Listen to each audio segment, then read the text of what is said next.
1949년 5월 달에 설립자 해밀턴 선교사님이 부산 항해에 입항을 했고, 그때 먼저 와 있던 선교사님 그 선교센터에 잠시 짐을 풀었다가 우리 이 대신동 지역에 예전에 적산 가옥 있는 곳에 이제 1층, 2층이 있는 이 적산 가옥에 그 세를 얻어서 이제 이 선교사님의 사택과 또 주일날 주일학교와 어른들 예배를 시작하게 되었는데, 이제 이것이 한 6개월 정도 이제 걸렸을 것이다, 이제 이렇게 그냥 생각을 하고 11월 첫째 주를 우리 창립 기념 주일로 삼아서 지키고 있습니다. 그 정확한 내용을 알기 위해서 이 선교사님이 기록한 이제 이 메모아라고 하는 이제 이분의 간단한 이제 자서전입니다. 이제 이것을 구하려고 백방으로 노력을 하다가 결국은 그분의 이 자서전을 입수하게 되었는데, 그 자서전은 출판된 것이 아니고 옛날 그 타이핑으로 쳐서 묶은 개인적인 소장이었습니다. 그래서 제가 그 책을 구하려고 수없이 노력을 하고 수시로 인터넷에 또 전 세계 헌책방 사이트들을 찾고 하다가 결국에는 그분의 손자 되는 분에게 입수했다 하는 이 책을 복사해서 가지게 됐습니다. 그리고 이제 그 책을 자세하게 읽어가면서 우리 교회 설립에 대한 내용이 있는가 하고, 그러면은 날짜가 나오지 않을까 하고 뒤져봤는데 그런 내용은 없습니다. 워낙 간단하게 기록하고 넘어갔기 때문에 알 길이 없어요. 다만 입국해서 잠시 먼저 와 있던 선교사의 선교센터에 있다가 그분도 역시 이제 이 남부민동 그쪽에 2층 적산 가옥을 가지고 하고 있는 것을 보고 이제 그대로 이 서대신동, 대신동 지역에 와서 적산 가옥을 구해서 시작한 거로 되어 있습니다. 이 선교사님은 우리들이 좀 알아야 될 필요가 있습니다. 이분은 그때 우리나라에 처음 온 분이 아닙니다. 두 번째로 왔었고, 첫 번째로 왔을 때에는 1920년대 그때 이분이 프린스턴 신학교를 마치고 그리고는 이제 우리나라의 교수 요원으로 왔습니다. 평양에서 이제 교수를 하다가 우리나라 장로교회가 신사참배를 결의할 때 그 총회 현장에서 신사참배는 우상숭배다 반대하고 이제 이렇게 하다가 일본 경찰이 총회 현장에까지 총대들 사이사이에 앉아서 감시하던 그때에 그 경찰들에게 끌려 나간 것으로 되어 있습니다. 그리고 얼마 있다가 일제에게 이제 추방을 당해서 미국으로 돌아가게 됩니다. 미국에서 몇 개의 교회를 심호하고 그리고 교단의 총무도 지내고 이제 이 모든 사역을 다 마쳤을 때, 그때 이분이 자기는 이제 한국에 가서 이제 복음을 전하고 해야 되겠다 해서 다시 이제 선교사로 오게 된 거죠. 그렇게 해서 이제 우리 교회를 세우게 된 겁니다. 이제 우리가 사진도 전시해 놓았습니다만은 옛날에 목조 건물, 서양식 목조 건물, 서양에는 그런 식으로 많이 짓는데 그런 목조 건물로 되어 있던 교회입니다. 일설에 의하면은 그게 이분이 6.25 때 미군 부대에서 통역장교, 통역관으로 있었는데 그때 양정에 있던 미군 부대에 보급하고 이렇게 해가지고 물자를 지원받아서 교회를 지었다, 이제 이런 이야기가 있습니다. 이분이 사실은 보면은 굉장히 그 놀라운 일들이 있어요.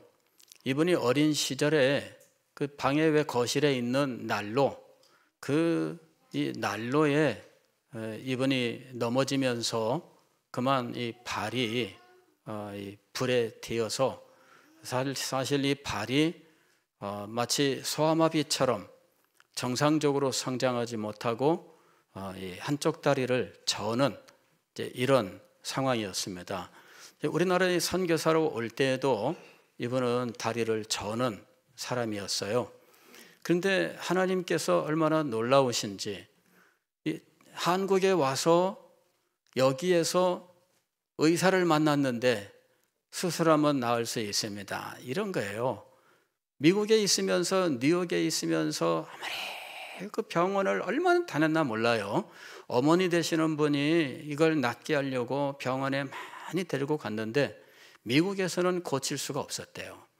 그런데 한국에 와서 한국 의사한테, 이 한국 의사는 미국 의사가 가르쳐 준 거예요. 신식병원은 우리나라에서 만든 게 아니거든요. 선교사들이 세운 거예요. 선교사들이 세운 의대, 선교사들이 세운 병원, 이것이 우리나라 이 신식, 이 양의의 출발이거든요. 근데 그렇게 배운 한국 의사한테 이분이 수술을 해서 낫게 된 거예요. 할렐루야. 놀라운 거죠. 하나님의 섭리가 어떻게 자기 평생 못 고치던 거를 선교지에 와서 선교지의 의사한테 고침을 받느냐. 이거는 전 세계 선교 역사 속에서도 찾아보기 어려운 놀라운 역사입니다. 그러한 간증을 가지고 있어요.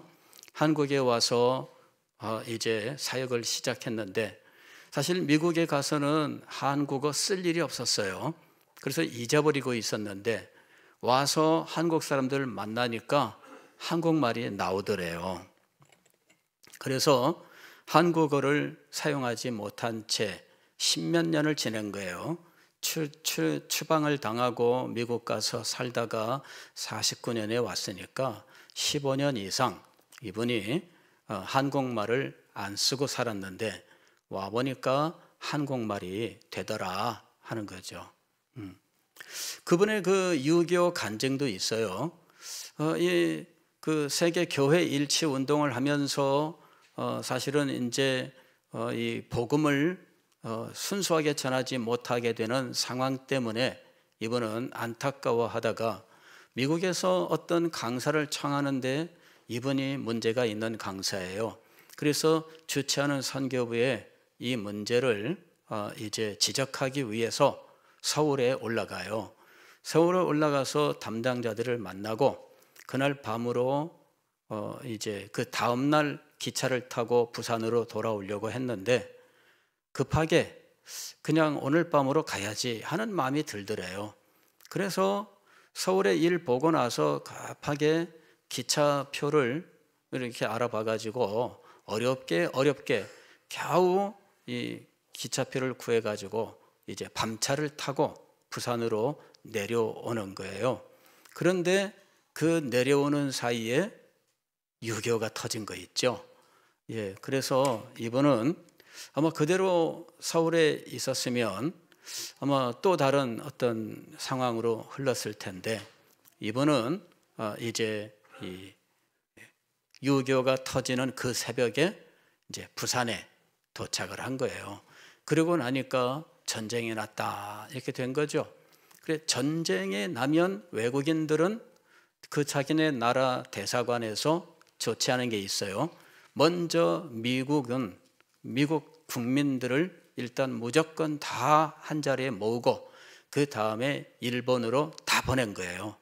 그래서 일본으로 먼저 이 부인들과 아이들 먼저 보내고 그 다음에 남성들을 2차로 보냅니다. 선교사님이 2차로 가가지고 사모님하고 이렇게 찾는데 뭐 만날 길이 없죠. 이래가지고 아주 어려움 겪은 이야기 만나서 전쟁 중이지만 우리는 돌아가겠습니다. 이래가지고 전쟁 중에 돌아와서 그때 이 서대신 이 지역에 여기서 그 목적 건물을 짓게 된 거예요. 그러면서 그 교회가 오늘까지 이렇게 이어지게 된 거지요. 앞으로 주님 언제 오실지 모르지만 우리 교회가 그날까지 하나님의 은혜 속에서 발전하는 교회가 될 수 있기를 주의 이름으로 축원합니다. 그런 영광스러운 일에 우리 모두가 동참하게 되고 또 그렇게 세워진 교회 지체로서 자부심을 가지고 하나님의 나라를 이루는 우리가 될 수 있기를 바랍니다. 설립자 해밀턴 선교사님은 철저한 개혁주의 신학에 근거한 신학자입니다. 이분이 출판한 저서들을 다 구해서 우리가 지금 가지고 있습니다. 그분이 그 저서에서 이야기하고 있는 내용들은 현대의 신학에 대한 도전, 개혁주의적 도전, 응답 이런 내용들로 되어 있습니다. 그래서 철저하게 개혁신학에 근거해서 믿음을 세우고 교회를 세우는 분이었다라는 것입니다. 그래서 오늘날 우리들은 설립자의 이 개혁신학을 알고 그 개혁신학에 근거한 교회를 세워나가는 일이 중요합니다. 제가 교회 앨범을 보면서 그 앨범에서 발견한 일들 중에 특기할 만한 일은 우리 교회가 50년대, 60년대 중엽까지 사실은 이단 종파 사람들이 굉장히 소란을 피우던 교회예요. 그래서 특별히 이제 그 용문산 이단, 이 김천의 용문산이라고 있고요. 나운몽 계통에 이 그 기도원이 있고요. 거기에 많은 사람들이 성령운동, 신유운동 뭐 이런 일로 모이고 집회를 하고 그랬는데 우리 서대신 교회가 사실은 거기에 휘말렸어요. 성도들 중에 거기에 빠진 사람들이 있었고 그분들이 이 교회를 이제 나운몽파 이단교회로 만들려고 하는 이런 시도들을 하고 있던 일이 있습니다. 그러는 10년 동안 사이에 목사님들이 여러분이 그냥 계속 갈리는 이런 어려움들을 겪고 했던 교회입니다. 설립자는 개혁신학에 충실한 분이었지만 그러나 그분에게 충실하게 배움을 전달받을 시간이 너무나 없었어요. 이분은 6.25가 한창 진행 중인 중간에 본국으로 귀환하게 되어서 이제는 더 이상 그분에게 배울 기회가 없었습니다. 그래서 우리는 잠시 방황을 하는 그런 기회가 있었어요. 앨범을 보게 되면 우리는 모르지만 그러나 제가 보면 알거든요. 거기에 나와 있는 그 현수막에 보면은 강사가 그 강사가 누군지 보면 알거든요. 그런 집회들을 이곳에서 하고 기념사진 찍고 그것이 우리 교회 앨범에도 들어가 있다 그 얘기입니다. 그래서 제가 이걸 보면서 우리 교회는 50년대 중반부터 60년대 중반까지 한 10년 세월 동안 진리에 많은 어려움을 겪은 교회였다는 거예요. 그 뒤에 목사님들이 오랜 동안 사역을 했어요. 그 뒤에 오신 목사님이 23년을 사역했고 그 뒤에 오신 분이 13년인가 사역을 했어요. 그리고 제가 와서 이제 22년이 된 겁니다. 이게 목회자가 안정적으로 장기적으로 있으면서 이 진리의 체계를 세워나가야 교회는 안정되는 거예요. 1년이 멀다 하고 계속 바뀌면 그러면 성도들은 배울 길도 없고 성도들의 심성도, 믿음의 심성도 완악하게 되는 거예요. 그래서 이제 교회 역사를 보면서 이게 정말 중요하다. 진리 위에 세워지는 이 교회, 그리고 진리를 안정적으로 가르치고 배우고 하는 이런 일들이 얼마나 중요한지 하는 것들을 알게 되는 겁니다. 여러분, 교회 설립 73주년을 맞아서 우리 교회 역사에서 우리들이 배워야 할 교훈, 그저 간단하게 여러분들에게 말씀을 드렸습니다. 우리 교회가 어떤 교회다, 이런 사실을 꼭 아시고, 진리 위에 세워지는 영광스러운 교회, 진리의 능력이, 진리의 영광이 나타나는 교회가 될 수 있기를 소망하고, 진리의 백성들이 될 수 있기를 주의 이름으로 축원합니다. 기도하겠습니다. 하나님 아버지, 은혜를 감사합니다. 오늘 이 시간에 교회 설립 73주년을 맞이하였습니다. 하나님 아버지, 우리에게 큰 믿음을 주시고 믿음으로 이 교회를 섬기며 하나님께서 이 시대를 위해 우리에게 주시는 사명을 감당할 수 있는 은혜를 허락하여 주옵소서. 예수님의 이름으로 기도하옵나이다. 아멘. 설교 전에 길게 말씀을 드리면 다음에 설교하면 집중이 안 된다, 이런 말씀들이 있는데 할 말이 많아서 제가 이렇게 나눠서 하고 있는 겁니다.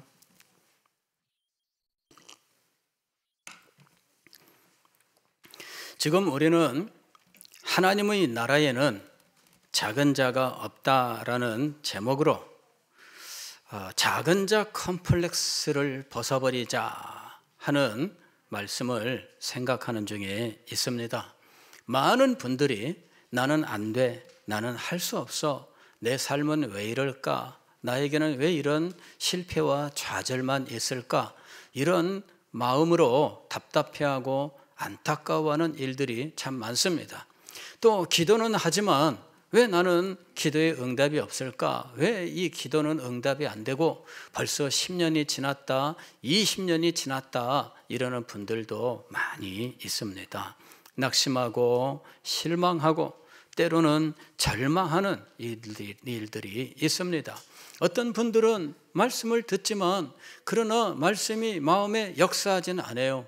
믿음으로 강조하지만 그러나 말씀이 마음속에 들어오지 않아요.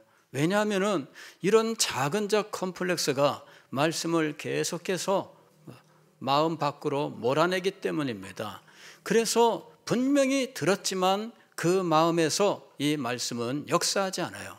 분명히 강조하는 그 자리에 있었어요.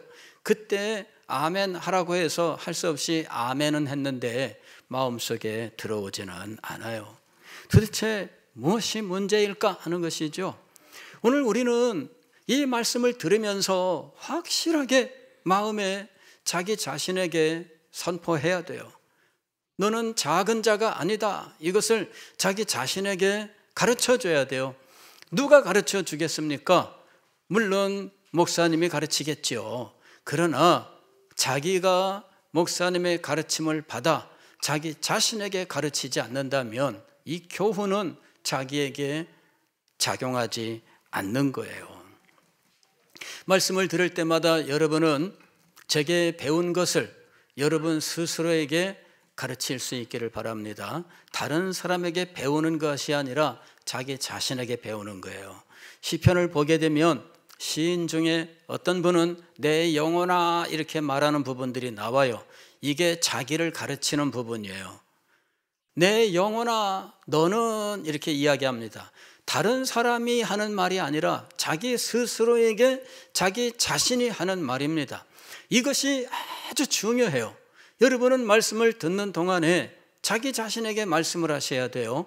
하나님 나라에는 작은 자가 없다. 첫 번째로 우리가 들었던 말씀은 계시의 빛에 밝기 때문에 작은 자가 없다는 거예요. 하나님 나라에서 가장 작은 자라 할지라도 여인이 낳은 자 중에 가장 크다고 하는 세례 요한보다 더 크다라고 말씀하셨던 이유는 계시의 빛이 찬란하게 비치기 때문입니다. 세례 요한에게 비쳤던 계시의 빛보다 하나님 나라의 가장 작은 자에게 비친 계시의 빛이 더 찬란하게 빛나고 있습니다. 그래서 세례 요한은 예수님을 증거했던 사람임에도 불구하고 오실 그이가 당신입니까? 이렇게 예수님에게 물어야 되는 상황이 되었습니다. 그러나 하나님 나라에서는 극히 작은 자라도 세례 요한과 같지 않습니다. 그래서 계시의 빛의 밝기가 비교할 수 없을 만큼 찬란하게 우리에게 임하고 있기 때문에 하나님 나라에는 작은 자가 없다는 거예요. 두 번째로는 사명 때문에 작은 자가 없습니다. 사명을 주신 분이 하나님이에요. 또 하나님께서 주신 이 사명은 전 세계를 대상으로 하고 있습니다. 모든 나라와 민족들에게로 나아가는 이러한 범위를 가지고 있어요. 그리고 그 일을 행함에 하나님의 성령이 임하여 역사하고 계시다는 것입니다. 그래서 사명 때문에 그리스도인은 결코 작은 자일 수가 없다라고 하는 것입니다. 세 번째로 오늘 우리가 생각할 것은 우리에게 주신 믿음 때문에 우리는 작은 자가 될 수가 없습니다. 오늘의 말씀은 믿는 자는 더 큰 일을 할 수 있다입니다. 오늘 12절 말씀 보면 예수님께서 제자들에게 이렇게 말씀하십니다. 내가 진실로 진실로 너희에게 이르노니 나를 믿는 자는 내가 하는 일을 그도 할 것이요. 내가 하는 일을 그도 할 것이요. 예수님께서 행하신 일들이 무엇입니까? 이건 놀라운 일 아닙니까? 예수님께서는 흑암에 앉은 자들에게 찬란한 빛을 비추인 분입니다. 절망 속에 빠져있던 자들에게 소망을 주셨던 분입니다.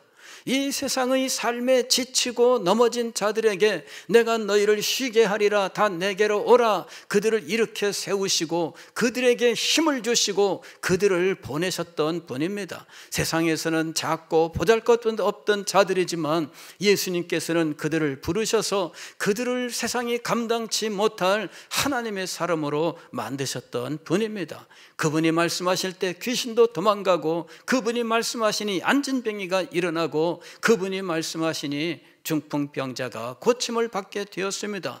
그분은 소경의 눈을 뜨게 하셨던 분입니다.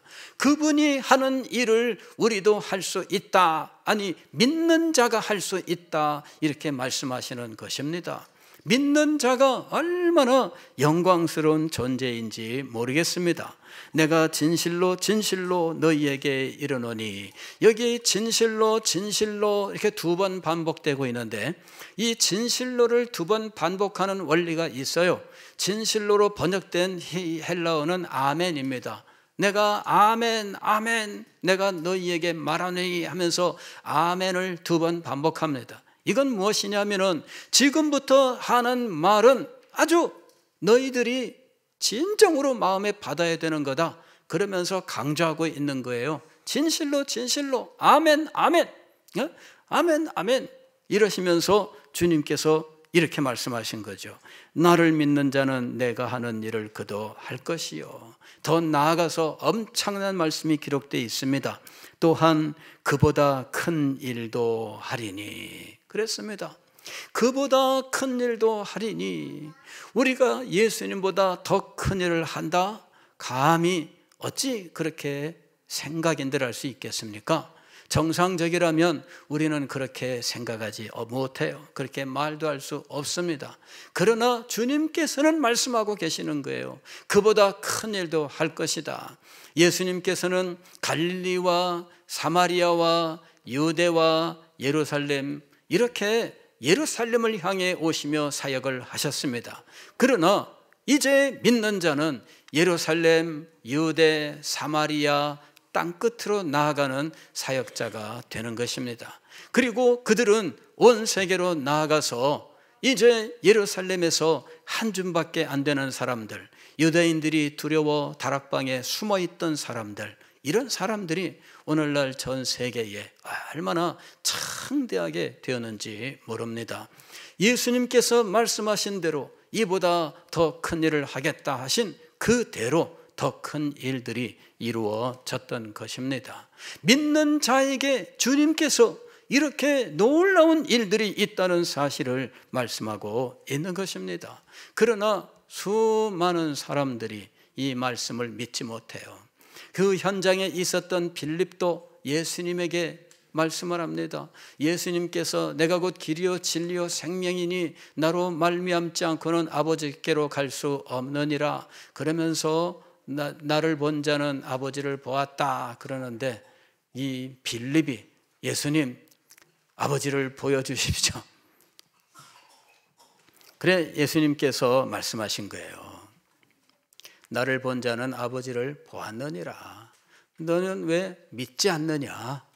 이러시면서 믿음을 다시 가르쳐 주신 겁니다. 그런데 오늘 우리들도 그런 상황에 빠져 있다는 거예요.